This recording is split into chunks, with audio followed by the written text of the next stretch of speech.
Hey guys, welcome back to the channel. Today we're here to talk about the newest season of Ozark. That's right, the first part of the final season of Ozark is finally here. It's up on Netflix, dropped last Friday, and we're here to talk about all the things that happened inside that 7 episode arc. But before we get started, make sure you like this video and subscribe to the channel. We got lots of videos on the way.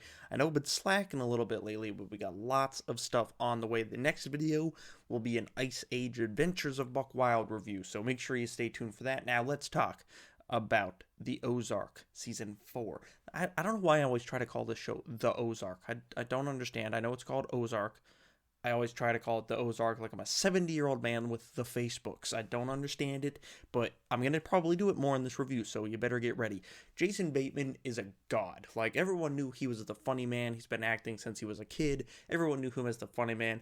For me, his big movie when I was coming up was the Horrible Bosses movies, and then he was in a smattering of other really good stuff. His podcast, I love his podcast. It's so freaking good. And this show is just amazing. He kind of did the Walter White, he was known for more comedic roles like Malcolm in the Middle, and then he jumps into Walter White, and that's kind of what Jason Bateman did with Marty Byrde.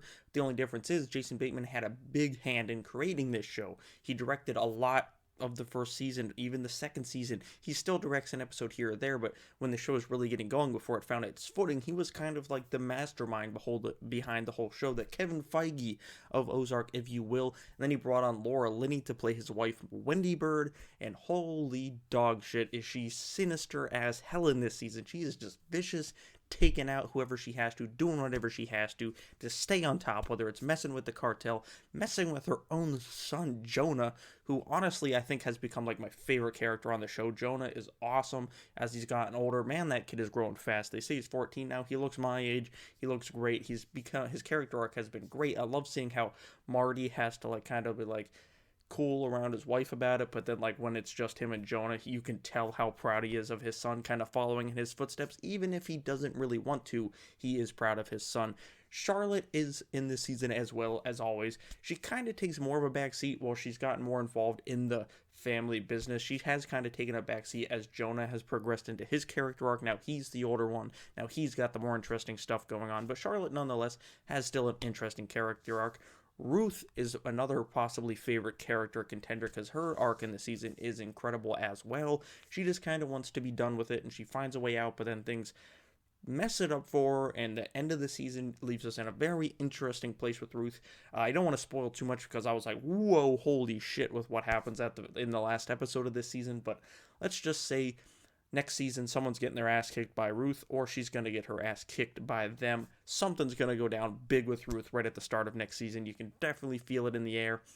And as this season keeps going and going and going, whether it's the storyline with Jonah and Ruth, whether it's the storyline with the Navarro cartel, whether it's the storyline with Marty and the Foundation, Marty and Wendy, whatever, you can just feel the tension rising and rising and rising as the season goes on. And by the end, you're like, oh my god. And when the final credits start rolling, it's just like, oh man, there's I think 6 or 7 episodes in part 2 of season 4. It's the last episodes we're going to get of Ozark, so we're in the end game now, as Doctor Strange once said, and you can definitely feel it, because at the end of the season, it's like, oh man, something's about to pop off, and it certainly does. It certainly does, especially when it comes to Ruth's character, and there's still a couple things in play that are about to bubble up over the surface with a PI, with Agent Miller from the FBI. She kind of screwed over the birds, and that's going to boil over as we head into the final few episodes. So this season of Ozark really reminded me that this is one of, if not Netflix's best show.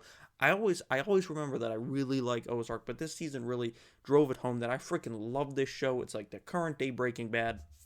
Can't get enough. I can't wait to see how they end the show later this year. It's just such a damn good show, and if you're not watching it, you definitely should be, because if you like, it's got comedy, dark comedy, yes, but it's got comedy, it's got crime, it's got drugs, it's got girls, guys, if you're into it, especially I think in the second season, lots of guy stuff, and it's a perfect show. The directing, Robin Wright comes in to direct some episodes this season, and oh, this season's just so good. Possibly the best yet. This show is incredible. I can't wait to see how things end for the Byrde family and the rest of the characters there in the Ozarks. I told you I was going to say it again. I told you.